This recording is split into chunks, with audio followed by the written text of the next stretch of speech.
Hi everyone and welcome on this video.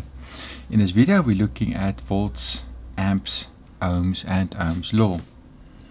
So let's start with the water tank. Filled to a certain level. This will then symbolize our battery or our power source. In a real water tank, the pressure is determined by the height of the liquid, as the molecules are vertical on top of each other and gravity pulls down on them. So the pressure at this point will be the weight of this molecule and the weight of that molecule and that one and that one, that one, all added up. Molecules on the side here will not add to the pressure, as they will enact their force on the base over here. So to get more pressure we have to increase the level and not the size. Increasing the size will increase the capacity. So if you make the tank bigger, we'll have more water, so it will take longer to drain, but it won't change the pressure. At the base of this we have our pipe, which will then be able to turn a water wheel or anything like that for us to do some work. Very simple. So to increase the pressure, as I say, we need to increase the level. So the pressure has got the potential to do work for us. And that we then compare with the volts in our power source. So if you look at this battery or the cell and this one, both are rated at 1.2 volts. However, the smaller one is only rated at 1600 milliamp hours or 1.6 amp hours, while the bigger one is rated at 2500 milliamp hours. So just like a water tank, this will be the smaller tank, the larger tank. However, they're the same voltage, which means they've got the same potential in both of them. Okay, let's take it further. By increasing the height, we increase the pressure. Because the pressure, we can increase the speed that the water can flow here. So a lower tank will have less pressure, so the water will flow with less speed. So the voltage also then, or the potential, is the speed that our items can, our electrons can flow, because of the potential difference. In this case, the pressure inside outside. In the case of a battery or a cell, the difference in the polarity over here and here, the charge in these polarities. And the higher the potential difference is, the more charge we have and the faster the electrons can flow.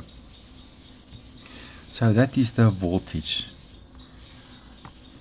Inside the pipe we'll have some water flowing down. So this is the current, which is very simple, the same as an electric circuit, and this will then be in ampere in electric circle. In electric circuit. If you put a larger pipe, you'll be able to have more water flowing at the same time. It will increase the current, but the pressure will stay the same, as the height hasn't changed.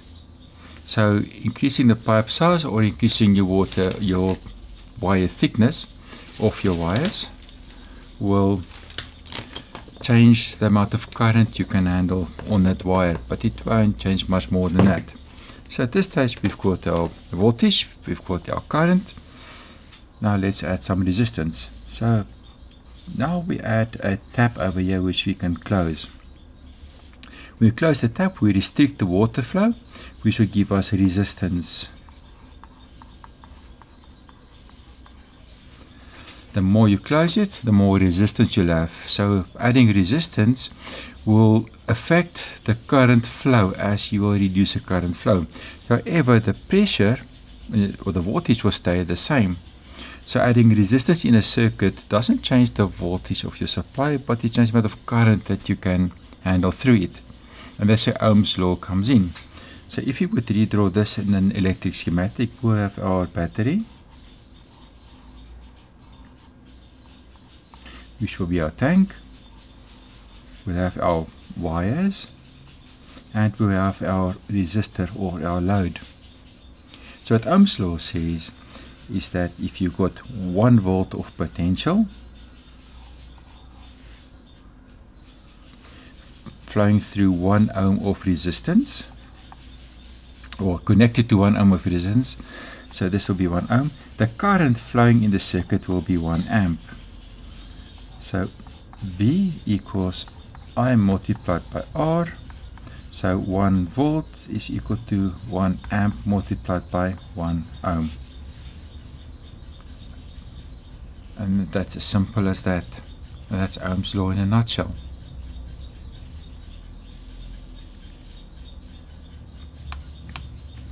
If you need to know where to use it, in the video that we did on our solar panels, where we connected our water geyser directly to the DC of the solar panels, we used Ohm's law to calculate the current and the voltage for each phase of the project to help us to customize it to our needs.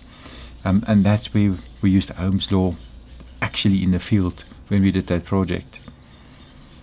Ohm's law is used basically, or the formula is used in almost any electronic device that's out there to calculate the load, calculate the battery voltage, how long battery is going to last. Because as we say, if you increase the capacity and you don't change the resistance, it will take longer to run out.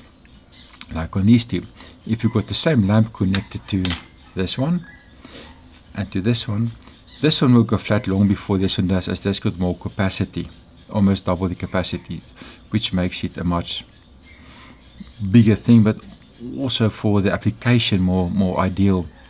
Ohm's law is also used to calculate wire thicknesses in circuits, because once you know how much current you're going to need to power a certain device, you can then upgrade or downgrade the cable to match that size. It doesn't help having a cable as thick as my thumb on a battery like this, as this cannot produce enough current to actually utilize it. So one need to match the wiring off of, and that will help us reduce costs. So in short, that's how